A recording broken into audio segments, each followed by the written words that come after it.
E agora, o Pedrosa, com o Pedrinho muito à frente desse Vasco, né? Depois de uma goleada histórica, eu vou dizer, eu fiquei muito chateada pelo amigo que eu tenho, que o Pedrinho é, e pelo amor que eu sei que ele sente pelo Vasco. O que isso machucou no coração dele? Porque é uma mistura muito grande ali de um torcedor e um presidente, né? Que é o que o Pedrinho é. E aí, esse movimento que ele faz de trazer o Felipe como diretor... É diretor de futebol, né? É diretor técnico, né? Diretor técnico. Primeiro, o que seria um diretor técnico?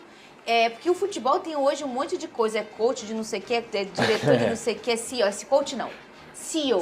CEO de não sei o que, de não sei o que. O que seria para o nosso grande público o diretor técnico e o que você acha que pode trazer com a chegada desse Felipe? Vamos lá. O Felipe, que é altamente experiente, que é um cara ele é o maior treinador. campeão da história do Vasco. Não. E além de como atleta e a história dele com o Vasco, tô falando como um treinador. Ele não que ele vai ser treinador, mas essa questão tática e técnica, o Felipe tem muito conhecimento. Vamos lá. A gente tem que lembrar, até a gente trouxe aqui na semana passada, que o Pedrinho não estava interferindo nas coisas do CT. Muito pelo contrário, ele fez uma visita antes do Clássico para poder dar um apoio ali, passar uma palavra, porque já jogou esse Clássico diversas vezes, ídolo do Vasco. Porém, depois do 6-1, as coisas realmente estremeceram. Então ele começou a tomar mais à frente do futebol do Vasco da Gama.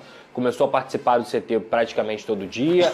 Agora implantou o Felipe como diretor técnico. O que é o diretor técnico? É aquele elo entre o grupo e também a diretoria. Além dele participar ali, conversar internamente com alguns jogadores, dar algumas dicas, porque, repito, Felipe é o maior campeão da história do Vasco, é um ídolo do Vasco. Só não sei se realmente ele vai mudar alguma coisa, porque o Vasco hoje não precisa só do Felipe. O Vasco precisa de jogador, a não ser que o Felipe vai entrar em campo, porque aí realmente ele ajudaria muito o Vasco da Gama. Mas assim, o Vasco precisa de contratação. Não adianta achar que o Felipe vai mudar alguma coisa, que isso é extremamente crucial para o Vasco da Gama. Eu acho que a presença dele ajuda. Porém, o Vasco precisa de atleta. O Vasco não pode pensar só em contratar o Felipe Coutinho. O Vasco precisa contratar 3, 4 jogadores. E isso está na responsabilidade do Pedrinho, que hoje tem essa liminar de comando da SAF. Independentemente de contratar ou não, eu estou em dúvida com alguns personagens que estão lá, mas não estão servindo. Sim. Por exemplo, estava tomando meu café da manhã com o meu marido, e eu falando, eu via que ele não estava prestando atenção no que eu dizia. Algo muito comum, né? Não sei se vocês passam por isso nas residências de vocês aí do outro lado. Até que eu disse, se você está prestando atenção, ele falou, sim, mas quero que você faça uma coisa. Eu disse o quê?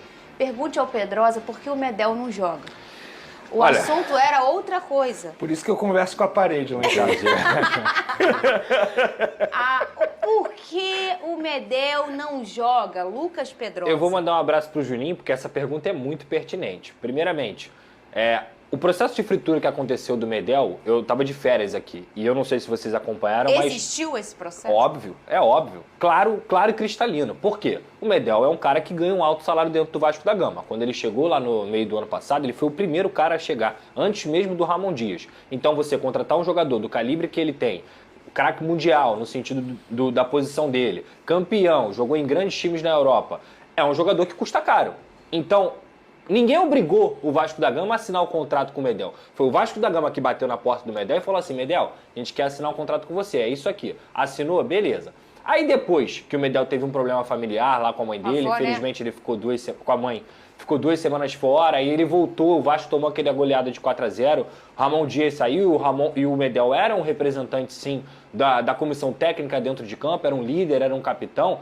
Começaram a pipocar notícias do ano passado de que o Medel tinha tido problemas com alguns garotos jovens do Vasco da Gama. Começaram a pipocar 4, 5 notícias de veículos diferentes num processo de fritura do Medel, claramente para que o Medel saísse do Vasco e abrisse espaço na folha salarial. Eu acho um completo absurdo, porque, repito aqui, o Medel foi um cara que você pode ter as suas desavenças, que ele pode ter tido seus problemas, mas ele sempre honrou a camisa do Vasco da Gama. E a zaga do Vasco no ano passado só foi acertada quando o Medel chegou, tomou a faixa de capitão e o Vasco conseguiu voltar a ser o Vasco que a gente esperava que fosse naquele ano. E nessa temporada, se você for pegar os números, o Vasco toma muito mais gols sem o Medel do que com o Medel. Então, assim, esse processo de fritura pelo alto salário, na minha opinião, é uma postura ridícula do Vasco da Gama, que deveria, se não quer o jogador, senta com o jogador e entra num acordo. E não começa a soltar de forma talvez maliciosa, algumas informações de coisa do ano passado, há mais de um ano, para queimar o Medel junto com a torcida e queimar o Medel, tirar o clima dele dentro do elenco. Ainda bem que o Medel é tão profissional e tão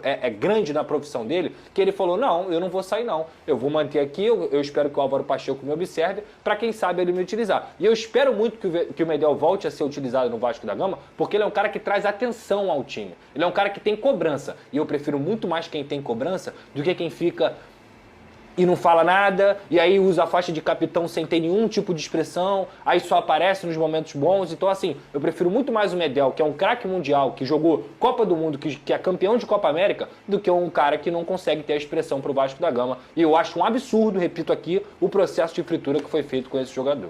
Família vascaína, uma ótima noite a todos. O clima dentro do Vasco está fervendo, só que o Felipe, ao lado do Pedrinho, promete melhorar essa situação dentro do clube, que é o que todos nós queremos. E acabou de sair uma informação bombástica dizendo que o Vasco estaria interessado no atacante Franco Servi do Celta de Vigo. É isso mesmo, o Vasco teria procurado informações sobre o atacante servo argentino de 30 anos, que deve sair do Celta de Vigo da Espanha a qualquer momento. É isso mesmo, galera, o atleta não está mais nos planos da equipe espanhola, que aguarda um time que se apresente como interessado. Segundo o jornal AS da Espanha, no Brasil, o Gigante, o Vascão e o Internacional fizeram consulta ao atleta. No entanto, Servi espera seguir na Europa ao menos por mais uma temporada. Então, galera, eu fui procurar saber sobre essas informações e pessoas de dentro do Vasco me afirmaram que realmente o Vasco tem interesse na contratação desse jogador, que é um baita atacante, é um jogador assim de experiência europeia, sabe? Lembrando que a janela ainda não abriu, então o Vasco há uma imensa possibilidade do Vasco contratar esse jogador, que é um atleta assim muito interessante e chegaria para ajudar e muito o plantel vascaíno. Eu quero saber de vocês, galera. Vocês aprovam essa contratação? Vocês acham que esse servo chega para ser, esse argentino no caso, chega para ser titular do Vasco da Gama? É disso que o Vasco precisa, de jogadores experientes, jogadores que chegam para agregar, para melhorar o elenco vascaíno. Então é isso, galera, o sentimento não pode parar. Fiquem com Deus!